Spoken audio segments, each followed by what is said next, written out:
Welcome in Karibuni to Aroma of Zanzibar. Today I bring you these wonderful Thai-inspired rocket shrimp rolls. Now I've got about 20 large shrimps in this bowl, extra large actually, and I'm going to remove the shell, but I'd like to retain the tail for this recipe. Now my shrimps are cleaned and deveined on one side, and I'll have to do the other side as well. So I'm making a light insertion here. And then remove the intestine. Okay, and then cut it through, not completely. Then lay it flat like how you would do butterfly shrimps. Okay, and I'm going to repeat the process for the rest of my shrimps. And then after that, I washed the shrimps and pat dry to remove any excess water.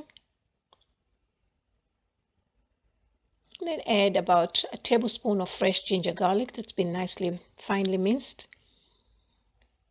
a quarter teaspoon of black pepper, and a quarter teaspoon of white pepper, half a teaspoon of soy sauce, and half a teaspoon of oyster sauce. And you just want to combine this well to make sure everything is well coated, and leave it aside while I work with the rest of the ingredients.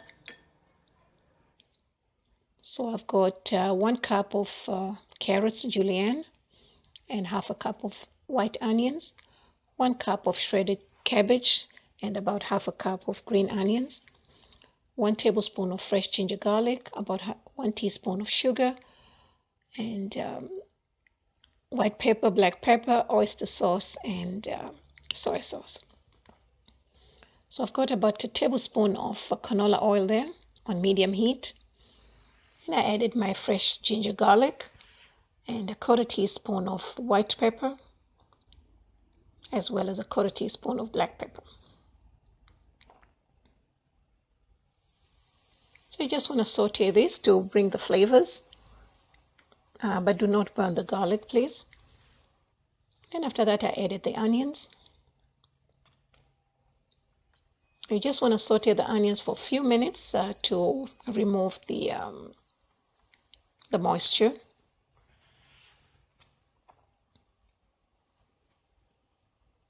And then after that, I added the rest of the vegetables. Now, this is a Thai-inspired dish that I really love, and I have watched a lot of YouTube's videos to see how they're done. So I have picked a little bit from here and there, and I created my own version. That's why I say Thai-inspired. Okay, so you want to saute these for about 5 to 6 minutes. Then I added oyster sauce, as well as soy sauce, as well as sugar. But I think while editing, I must have removed that part because, the video is way too long.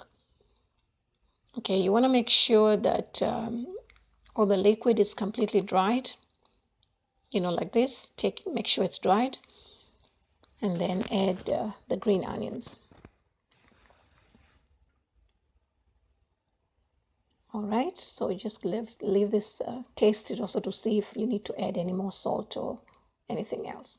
So these are 8 by 8 shrimp, egg roll wrappers. And you want to thaw these about 10 minutes before you start working on them.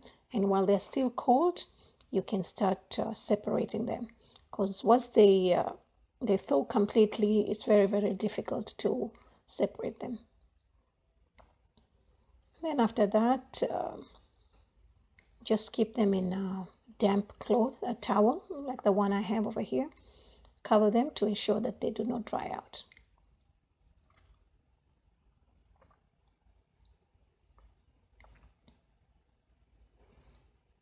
And then after that, I am making the glue. It's just about a tablespoon and a little more of all-purpose flour and some water. Just mix through to make sure you have a nice thick paste.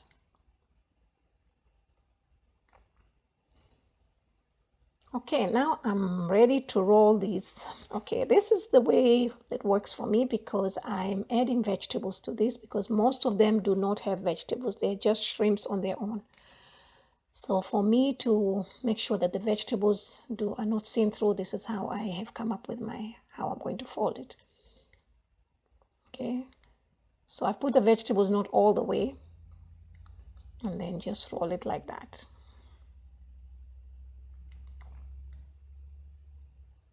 Then we're going to put the glue and seal it well.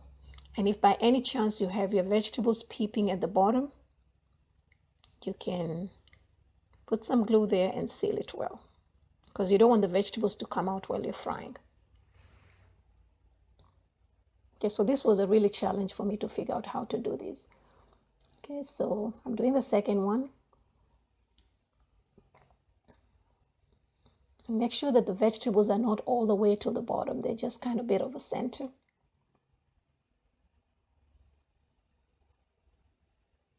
And then we're going to fold it just like how we did the first one, like that.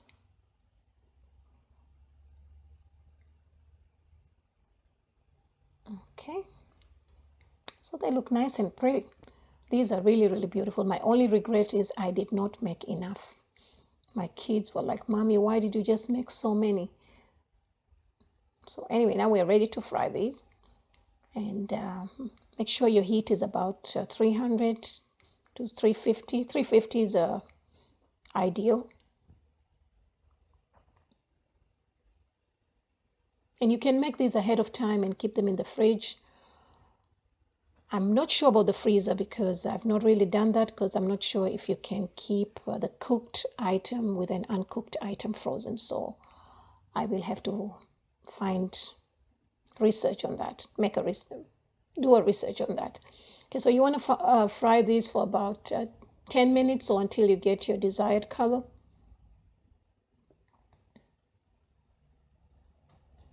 And that's it. So now we are ready to plate. I wanted to do so much, but like I say, my kids were like just waiting there for this to get done, because it's like every time I make these, I don't get a chance to do a video. And I said, today I gotta do a video. But we managed. I just didn't do the plating the way I wanted to, but it's okay. So that's about it. You see how pretty these look, especially when you have their tail facing up like that. Well, thank you so much. For more recipes, please visit me at Aroma of Zanzibar. You will also find the list of ingredients on this page and on the description box below. And I've got my sweet and sour sauce there.